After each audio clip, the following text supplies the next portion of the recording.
अस्सलामुअलैकुम वरहमतुल्लाहि वबरकातुहू। कैंप के लिए ज़्यादातर हमने इस तरह के जो है वो सफ़ूफ़ात की शक्ल में मेडिसिन का जो है वो एहतमाम किया है। तो ये दवा जो आप देख रहे हैं ये दवा सब्ज़ है, और ये जो आप देख रहे हैं ये हाजिम है, गरम तर है। इसके अलावा ये सूसीवेंट है, बलट्ठी है, और इसमें सत पुदीना है।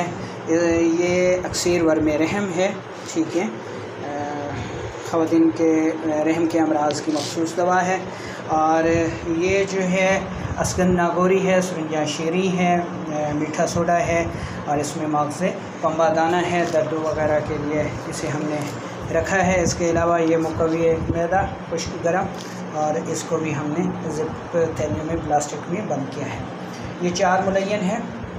ये हमने ख़ुसूसी तौर पे ख़ारिश के लिए तेल में मिला के लगवाने के लिए वो हमने तैयार किया है। तशख़ीस का जो है वो पूरा एहतमाम किया गया है। उसमें मरीज़ का कारूरा और लिटमस पेपर, और इससे जो है वो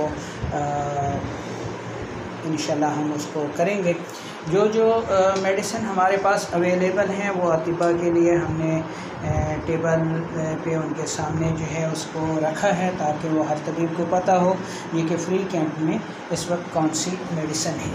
तो इंशाल्लाह बाकी इसके अलावा हमारे पास टैबलेट की शक्ल में भी जो है वो कुछ हैं। तो इंशाल्लाह इसमें हमने ये की है कि मुहर्रिक शदीद से मुहर्रिक और मुलय्यन तक जो है वो सिर्फ अद्वियात दी हैं। इसमें कोई मुसहिल कोई तरियाक या अक्सर किस्म की मेडिसिन जो है वो फ्री कैंप में हम इस्तेमाल नहीं करते। मुहर्रिक शदीद, और इसको ये 3 दिन के लिए जो है वो हमने मरीज़ों के लिए इन अद्वियात का तयन किया है।